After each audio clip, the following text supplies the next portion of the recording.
नमस्कार student, Gurugram teacher training college 5 जिले में आपका स्वागत है। हम बीएड द्वितीय वर्ष में शिक्षण शास्त्र का जो विषय है सामाजिक अध्ययन, इसका अध्ययन कर रहे हैं। सामाजिक अध्ययन के अंदर शिक्षण शास्त्र है। सामाजिक अध्ययन में शिक्षण शास्त्र का क्या महत्व है, ये विषय क्यों पढ़ाया जाता है और बीएड के अंदर शिक्षण शास्त्र के रूप में एक टीचर को किस प्रकार की योग्यता अपने विषय के अंदर होनी चाहिए, इसके बारे में एक शिक्षण शास्त्र के रूप में ज्ञान प्राप्त कर रहे हैं। तो शिक्षण शास्त्र का मतलब यही है कि आपने किस तरह से शिक्षण करवाना है अपने विषय का।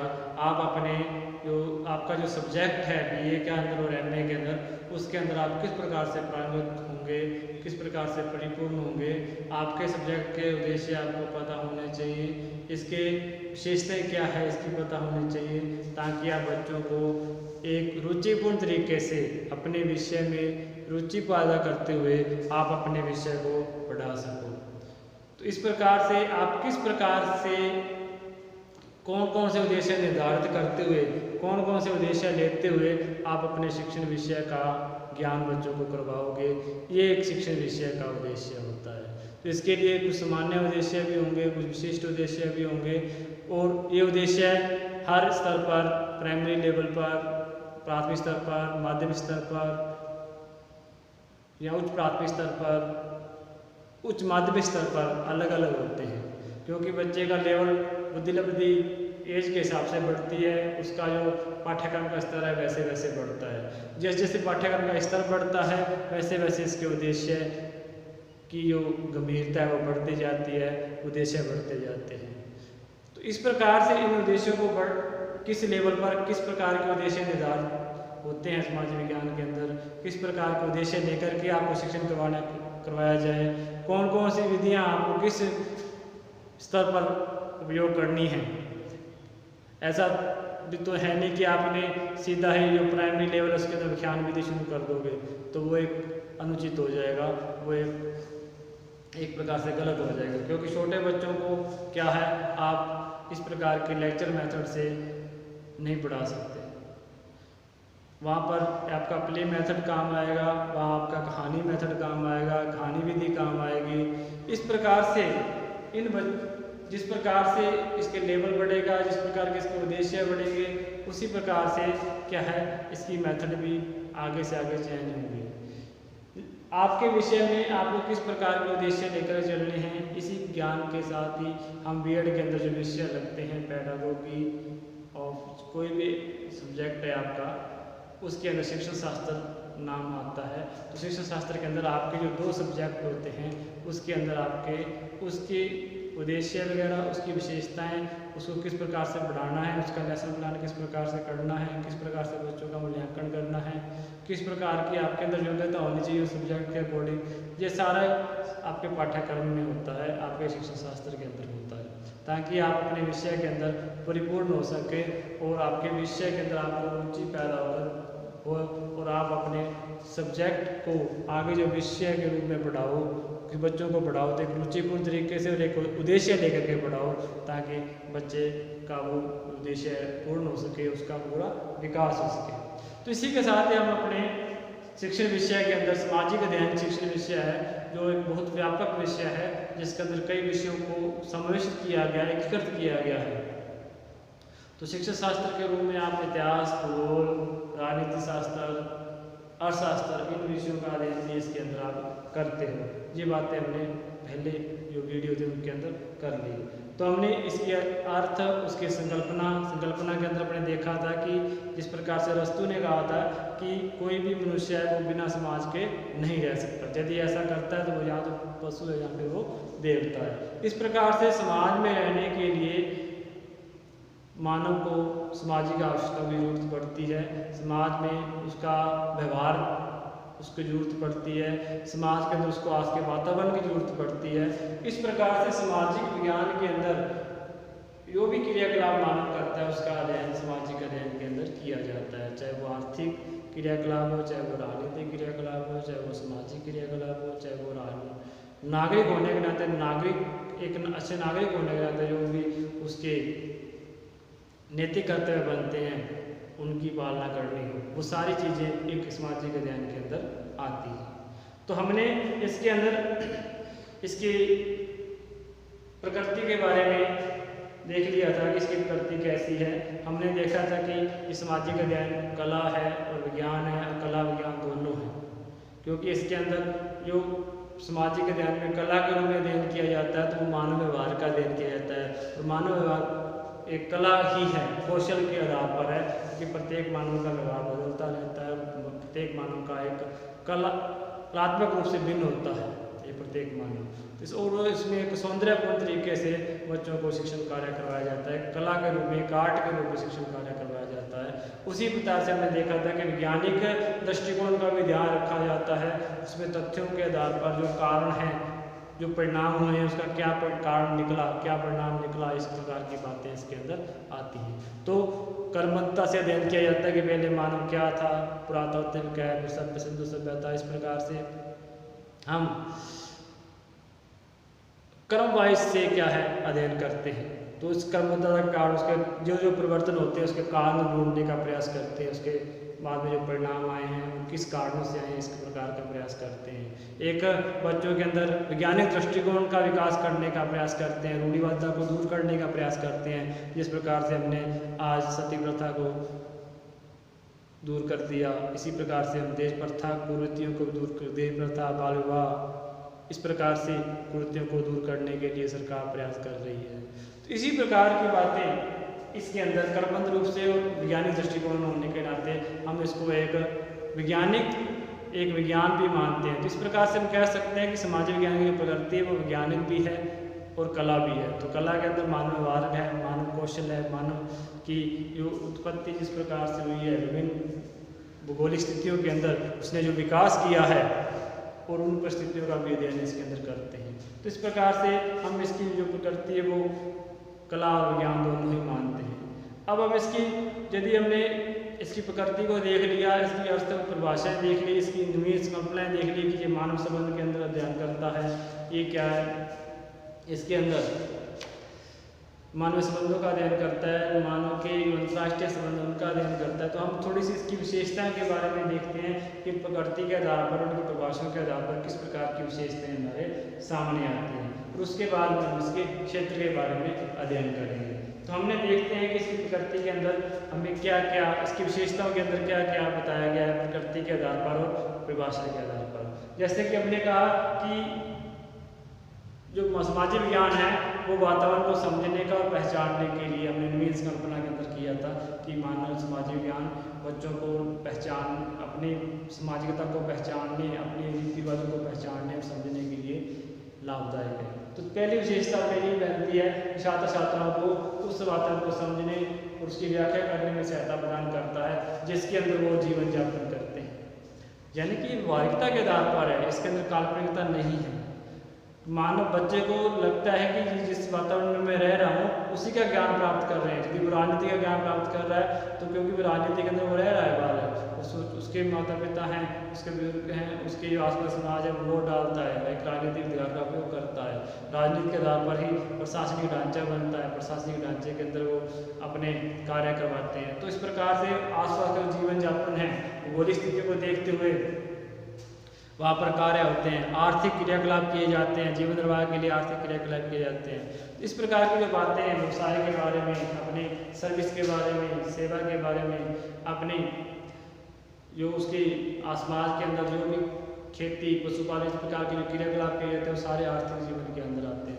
इसका मतलब है वो बालक जिस समाज के अंदर रह रहा है उससे संबंध, उसको पहचानने और समझने की जो व्याख्या करने की जो विषय है वो सामाजिक विज्ञान में ही होता है। इसका मतलब है कि वो एक व्यवहारिकता के आधार पर विषय है, न कि काल्पनिकता के आधार पर। तो हम लिख सकते हैं कि छात्र छात्राओं को उस अपनी विशेषताओं के अंदर लिखेंगे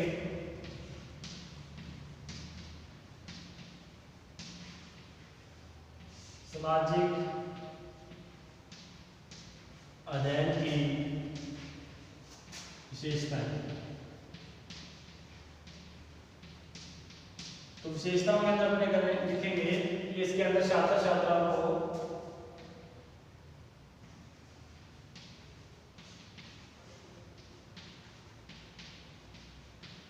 छात्र छात्राओं को उस या उस वातावरण को समझने में समझने में व्याख्या करनी है। उस वातावरण को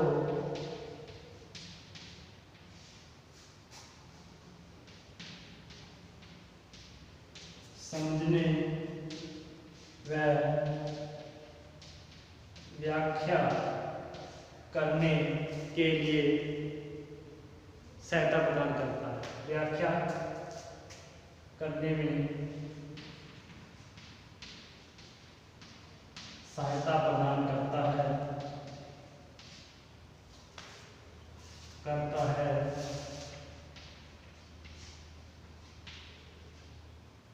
जिसमें वह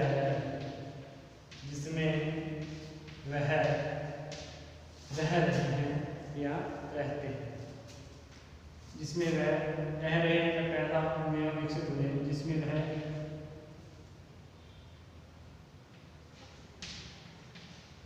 पैदा हुए वह विकसित हुए।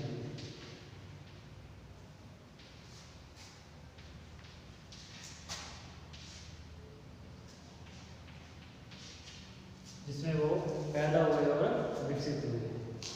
दूसरा है, इसमें ये पता चलता है कि पूरा विश्व राजनीतिक और आर्थिक जीवन पर ही टिका हुआ है। आपने आर्थिक ढांचे देखे, राजनीतिक ढांचे देखे, और इनको जो प्रभावित करता है वहाँ के इतिहास को प्रभावित करता है, वहाँ का भूगोल प्रभावित करता है।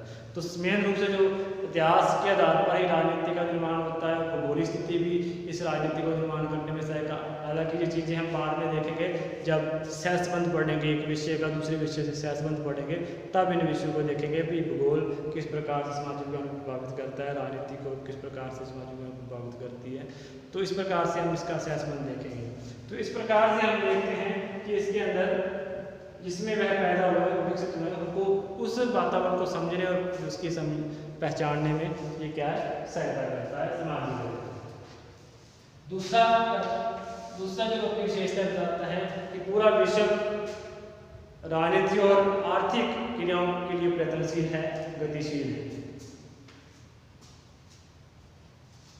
संपूर्ण विश्व है जो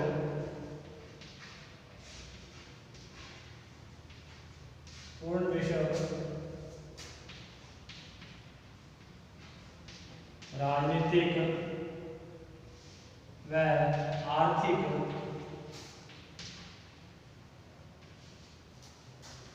प्रगति के करने के लिए या प्रयत्न करने के लिए है। इसके अंदर अपने लिख सकते हैं। तो आर्थिक रूप से और राजनीतिक आर्थिक रूप से प्रयत्नशील है।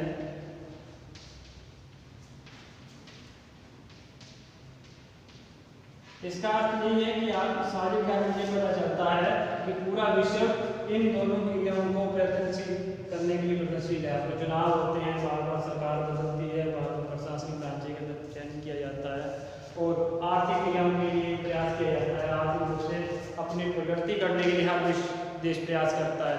तो पूरा जो विश्व है वो राजनीतिक रूप से और आर्थिक रूप से प्रयत्नशील रहता है। अपनी राजनीतिक रूप से सुदृढ़ होने के लिए, अपने राजनीतिक ढांचे को मजबूत करने के लिए, अपनी राजनीतिक पहुंच को मजबूत करने के लिए और आप अपनी आर्थिक क्रियाओं को मजबूत करने के लिए पूरा विश्व प्रयत्नशील है। और अपने नए नए आर्थिक रूप से मजबूत होने के लिए नए नए उद्योग, नए नए जो क्या है समझौते भी करता है, संधि भी करता है। इस प्रकार की बातें क्या है इसके अंदर होती है। 3 नंबर में अपने देखते हैं कि इसके अंदर भौतिक पर्यावरण में अंत्यक्रिया कि जो भौतिक वातावरण है उसके अंदर मानव किस प्रकार की अंत्यक्रिया करता है। तो भौतिक पर्यावरण की अंत्यक्रिया, तो ये भूगोल या साहित्य भौतिक ज्ञान से जुड़ा भौतिक पर्यावरण से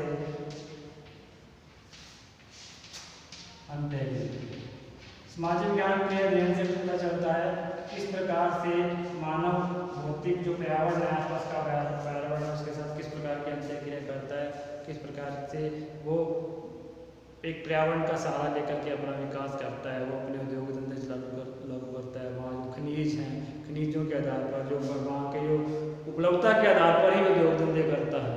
तो जो मानव का पर्यावरण है, आसपास का वातावरण है, उसके आधार पर रीति रिवाज करेगा, उसके आधार पर ही उसके क्या है खान पान होगा, उसी के आधार पर ही उसका क्या है पहनावा होगा। अब सर्द लोग सर्द रूप में हैं, सर्दियों के अंदर मोटे कपड़े, जहाँ पर ज़्यादा अधिक सर्दी रहती है तो वहाँ पर का पहनावा हो रहा है, जहाँ अधिक गर्मी रहती है वहाँ पहनावा हो रहा है, और जहाँ पर अधिक गर्मी रहती है वहाँ के जो पेड़ पौधे हैं उनमें बिनता है, वहाँ के रहने वाले जानवरों के अंदर बेनता है। और इसी प्रकार से यदि ठंडे प्रदेशों में जो जानवर रहते हैं वो अलग प्रवृत्ति की रहते हैं उनके। इस प्रकार से भौतिक पर्यावरण किसी अंत्यक्रिया करता है, उसी प्रकार के अंत्यक्रिया का अर्थ यही है कि मानव जो अपने आसपास के वातावरण से किस प्रकार की अंत्यक्रिया करता है, इसकी शायद इसकी जो इसका ज्ञान है वो सामाजिक ज्ञान से मिलता है। इस प्रकार से भौतिक पर्यावरण से अंत्यक्रिया की इसकी सामाजिक ज्ञान की विशेषता है।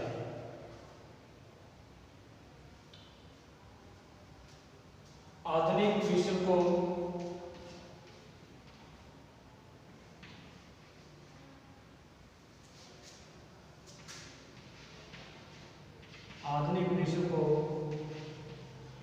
समझने में सहायक है, क्योंकि सामाजिक ज्ञान में एक समसामयिक घटनाओं का भी समावेश किया जाता है, जो कि घटनाएं समसामयिक भी होती हैं और उसका अध्ययन इस सामाजिक ज्ञान के अंदर किया जाता है।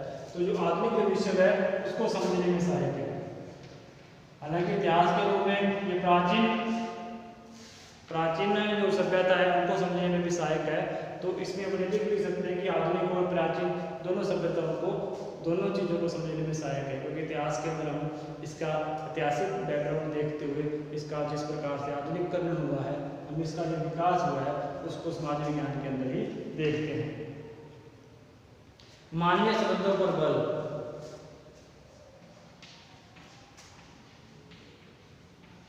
मानवीय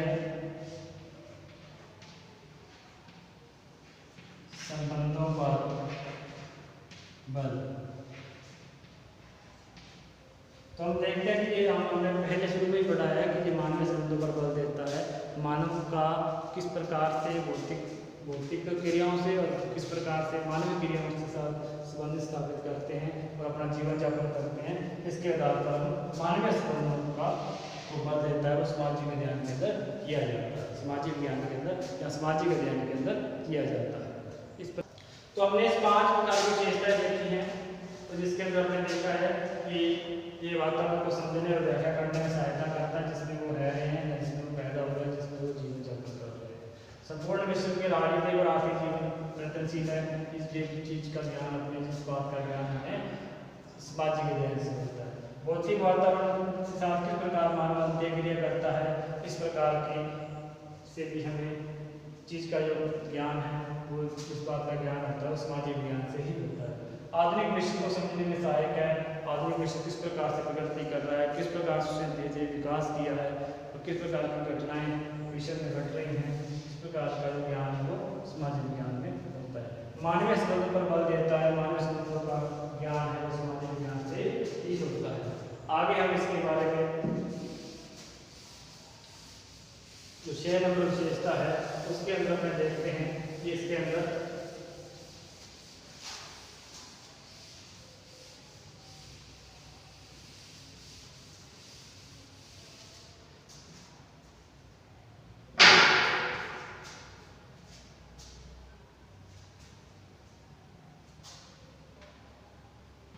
एकीकृत है।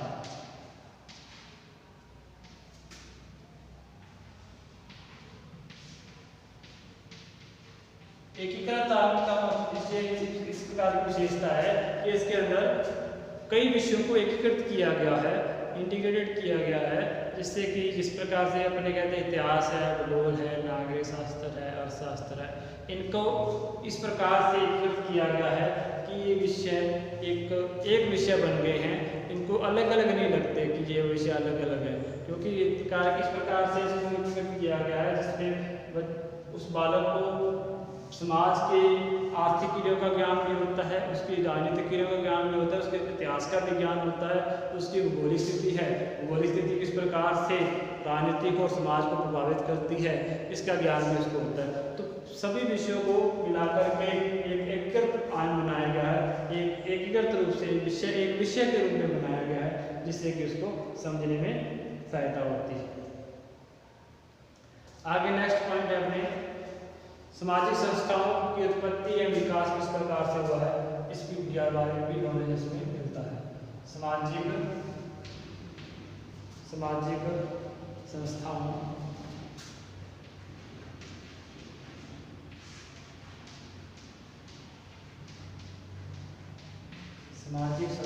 और सामाजिक संस्थाओं की उत्पत्ति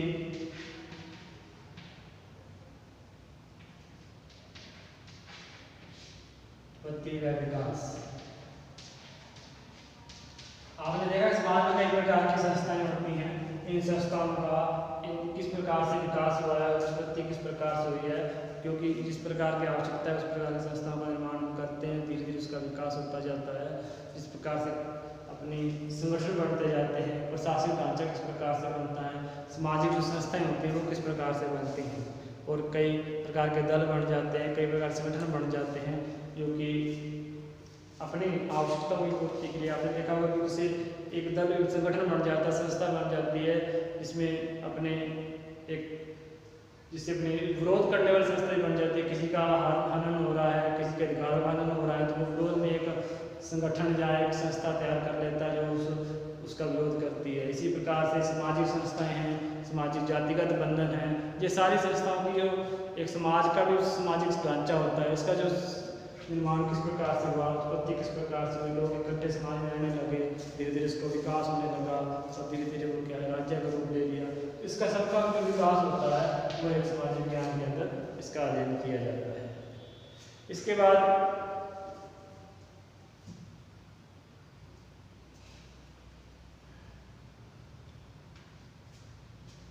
आगे जो बिंदु करेंगे अपने, इसके अंदर एक विशेषता है कि दैनिक जीवन में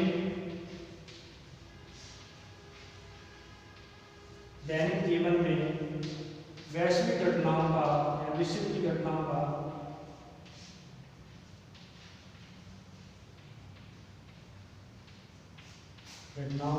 प्रभाव। तो वैश्विक जो वैश्विक घटनाएं होती हैं तो कहीं ना कहीं दैनिक जीवन में प्रभाव डालती हैं। किस प्रकार से डालती हैं, इस प्रकार का जो ज्ञान अध्ययन है वो, इससे बच्चों को ये पता चलता है कि दैनिक जीवन में जो वैश्विक घटनाएं वो किस प्रकार से प्रभावित करती हैं। जिस प्रकार से आज अपने एक उदाहरण दे सकते हैं कि ये कोरोना जो महामारी है उसके कारण पूरा विश्व हिल गया है या गड़बड़ा गई है सारा ढांचा, तो उसके अंदर अपने दैनिक जीवन में जो प्रभाव है वो आप स्पष्ट रूप से देख सकते हैं।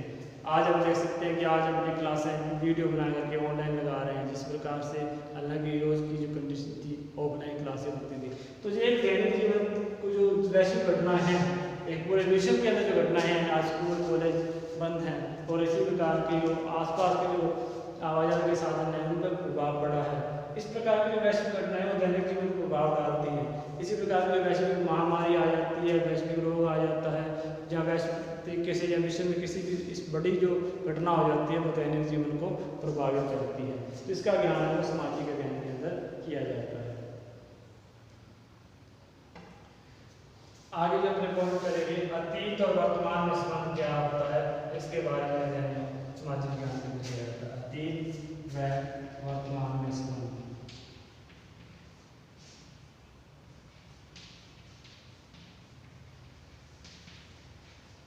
अतीत और वर्तमान में संबंध क्या है, इसके बारे में जो अध्ययन है वो इसके अंदर करेंगे। इसके बाद में अपने देखते हैं कि एक समग्र ज्ञान है, पूरा वो व्यापक बड़ा ज्ञान, व्यापक रूप से ज्ञान है, समग्र ज्ञान के अंदर अपने इसको रखते हैं कि इसके अंदर पूरे समाज में जो भी जितने भी बिंदु होते हैं उसका अध्ययन इसके अंदर किया जाता है। तो समग्र ज्ञान यानी कि इसका ज्ञान का क्षेत्र बहुत ही व्यापक है। सब जो ज्ञान है इसके अंदर सामाजिक ज्ञान के अंदर होता है, जो समाज से संबंधित है, समाज की राजनीतिक, आर्थिक, धार्मिक, इस प्रकार की जो घटनाएं हैं वो सारा ही ज्ञान इसके अंदर, दर्शन शास्त्र का ज्ञान भी इसके अंदर दिया जाता है।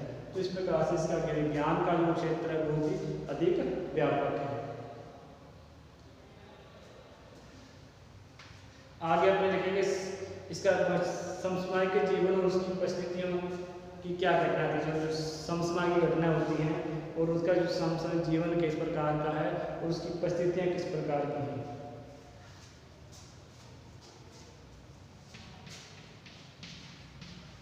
वर्तमान जीवन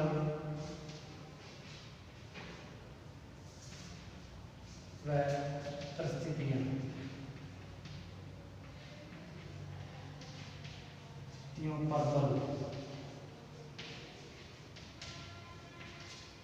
वर्तमान जीवन का मतलब ये है कि जिस प्रकार से उस वर्तमान जीवन में क्या था और उसकी परिस्थितियाँ कैसी थी। यदि मान लो आप अपने ध्यान दें वर्तमान में क्या कंडीशन है, किस प्रकार का जीवन यापन हो रहा है, उसमें किस प्रकार की परिस्थितियाँ थी। जैसे स्त्री अपने महिला को, स्त्री को क्या है, किस प्रकार के अधिकार थे, किस समय में किस प्रकार के अधिकार थे, उसका स्तर ऊंचा था या नीचा था। इस प्रकार से हम प्रत्येक सभ्यता के अंदर, प्रत्येक वर्ग के अंदर, हम प्रत्येक काल के अंदर इस प्रकार की बातें पढ़ते हैं। किस प्रकार से दशा किस प्रकार थी स्त्रियों की, किस प्रकार का जीवन यापन था, किस प्रकार किसी उद्योग किस प्रकार के। तो वर्तमान जीवन में वह उसकी परिस्थितियों पर बल देते हैं, या समसामयिक का जो जीवन है वहाँ पर उस समय का जो घटना है उसके आधार पर किस प्रकार की परिस्थितियाँ थी, इसके बारे में इसके अंदर ध्यान दिया जाता है। तो आधुनिक दृष्टिकोण का जो लास्ट बिंदु है वो है आधुनिक दृष्टिकोण का विकास। आधुनिक दृष्टिकोण का विकास।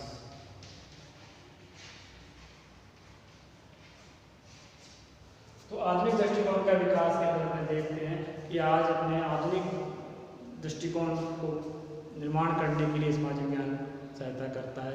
आज हम परंपरागत रूढ़ियों को, अधर्मता को छोड़ने का प्रयास कर रहे हैं। तो एक आधुनिक और वैज्ञानिक दृष्टिकोण पैदा करने का जो प्रयास है वो सामाजिक विज्ञान के अंदर या सामाजिक अध्ययन के अंदर किया जा रहा है। इस प्रकार से हमने विशेषता के अंदर अध्ययन किया कि इसके अंदर हमने व्यक्तिगत है, सामाजिक संस्थाओं के बारे में, उत्पत्ति विकास किस प्रकार से हुआ, दैनिक जीवन में वैश्विक घटनाओं के में क्या प्रभाव पड़ता है, जीवन की जो विश्व की जो घटनाएं घटती हैं उसके अंदर दैनिक जीवन में क्या प्रभाव पड़ता है, अतीत और वर्तमान में क्या संबंध है।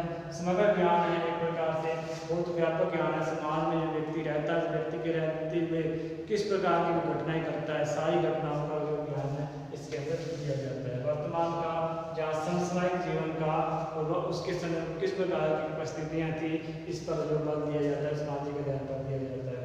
और एक आधुनिक दृष्टिकोण का विकास करने का प्रयास है जो सामाजिक अध्ययन के अंदर किया जाता है। इस प्रकार से हम इसकी विशेषताओं के बारे में देखा। कल जो नेक्स्ट वीडियो है उसके बारे में क्षेत्र के बारे में अध्ययन करेंगे, इसका क्षेत्र क्या है। तो तब तक के लिए नमस्कार, धन्यवाद।